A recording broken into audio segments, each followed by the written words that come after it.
नमस्कार मित्रांनो, सर्वांचं स्वागत आहे PW या ऑनलाईन प्लॅटफॉर्मला. जसं की तुम्ही स्क्रीनवरती पाहत आहात, आदिवासी विभाग भरती 2025. हो माझ्या मित्रांनो, काही दिवसापूर्वी आपण आदिवासी विभाग भरतीच्या संदर्भात जाहिरात पाहिलेली होती आणि त्याचे फॉर्म सुद्धा भरले होते. परत राज्यामध्ये 4,400 पेक्षा जागा जागा इथं जास्त रिक्त आहेत. त्याचबरोबर याची सुद्धा जाहिरात येणार आपण असं म्हणू शकतो. आणि ती जाहिरात येणार का, जसं की आपण पेपरची कात्रण पाहिली असेल त्याच्यावरतीच आज इथं आपण बोलणार आहे. गट अ ते गट ड मध्ये एकूण आपल्याला पाहता येईल की 4,500 जवळपास राऊंड फिगर जागा खाली आहेत. तर महत्त्वाची गोष्ट म्हणजे भरतीच्या संदर्भात एक अतिशय आनंदाची बातमी की इलेक्शन झाल्यानंतर सुद्धा भरपूर साऱ्या जाहिरात येण्याच्या तयारीत आहे. इलेक्शनपूर्वी सुद्धा भरपूर जाहिरात पाहिलेल्या होत्या आपण. जसं की तुम्ही स्क्रीनवरती पाहता, आदिवासी विभागात अधिकारी व कर्मचाऱ्यांचा दुष्काळ, राज्यातील 4,440 पदं रिक्त. जसं की तुम्ही स्क्रीनवरती पाहतात, हे सर्व मी इथं तुम्हाला सांगेल, गट अ ते गट ड ची 4,440 पदं रिक्त असल्याने डोंगरदऱ्या व पहाड जंगलात वास्तव्याला असलेल्या आदिवासी बांधवांपर्यंत शासनाच्या कल्याणकारी योजना पोहोचल्या जात नाही. आता हे तुम्ही सर्व वाचलं असेल माझ्या मित्रांनो, कारण हे सर्व हे तुमच्यापर्यंत पोहोचलेलं असेल. ठीक आहे, माझा व्हॉइस क्लिअर आहे. याचबरोबर हा पहा काय म्हणते, सन्माननीय पालकमंत्री साहेब, शासन स्तरावर नोकर भरतीची कारवाई सुरू आहे. बिंदू नामावली व आकृतीबंधची प्रक्रिया पूर्ण झाल्यानंतर सन्माननीय मुख्यमंत्री देवेंद्रजी फडणवीस या संदर्भात लवकरच निर्णय घेणार असून आदिवासी विभाग आदिवासी विकास विभागातील रिक्त पदांचा अनुशेष भरून काढण्यात येईल असं सुद्धा म्हटलं गेलेलं आहे.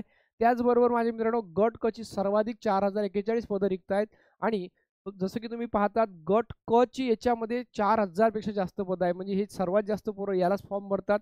याच्यामध्ये टायपिंग वगैरे जे समथिंग क्लरिकलच्या वगैरे जागा असतात. त्याचबरोबर तर ही ती सर्वात जास्त 4,041 पदं आणि या सरळ सेवेच्या पोरांसाठी खूप आनंदाची बातमी आहे की 4,000 पदं एका डिपार्टमेंटमध्ये पाहायला भेटते. त्याचबरोबर राज्यातील आदिवासी विभागामध्ये 4,440 पदं रिक्त असून यामध्ये गट अ ची 80 पदं आहेत. ठीक आहे, गट अ ची 80 पदं, गट ब ची 187 पदं, गट क ची 4,041 पदं आणि गट ड ची 132 पदं असल्याने अतिरिक्त प्रभाराची जबाबदारी सांभाळून आदिवासी विभागाला डोलारा म्हणजे एक प्रकारचा काय म्हणते लोड वाढलेला आहे. म्हणजे कामाचा कार्य कर्मचाऱ्याचा कमी असल्यामुळे कर्मचारी कमी असल्यामुळे जसं तुम्ही पाहू शकता. तर माझ्या मित्रांनो, 22 एप्रिल 1983 रोजी स्वतंत्र आदिवासी विभागाची स्थापना झाली. 1984 पासून राज्यात आदिवासी विभाग विभाग स्वतंत्ररित्या कार्यरत आहे आणि या विभागामध्ये साधारणतः आपण पाहू शकता येणाऱ्या काळात लवकरच आपल्याला गट क ची सुद्धा एक चांगल्या पद्धतीनं जाहिरात पाहायला भेटेल आणि ते पण 4,000 पदं. तर आपल्याला नक्कीच तयारी करायला हरकत नाही. यामध्ये महत्त्वाची गोष्ट म्हणजे काय, आपल्याला इंग्रजी व्याकरण तर करावंच लागते, मराठी व्याकरण सुद्धा करायचं असते. त्याचबरोबर इंग्रजी व्याकरण, मराठी व्याकरण, गणित बुद्धिमत्ता आणि सामान्य ज्ञान. जसं आपण जर कधी एक्झाम TCS ने घेतली किंवा IBPS ने घेतली तर त्या अँगलनं आपल्याला गणिताचा आणि बुद्धिमत्तेचा तोल सांभाळावा लागेल. मराठी व्याकरण, गणित बुद्धिमत्ता मराठी व्याकरण जी आणि इंग्रजी व्याकरण यात काही फरक राहणार नाही. फक्त IBPS असलं थोडंसं गणिताकडे कल जास्त राहील, TCS असलं तर थोडं बुद्धिमत्तेकडे कल जास्त राहील. पण आपल्याला दोन्ही गोष्टी काय तयारी ठेवावं लागेल. तर तयारी करायला हरकत नाही. या संदर्भात कुठलीही सर्वात जलद अपडेट आम्ही आपणापर्यंत पोहोचवणार आहे.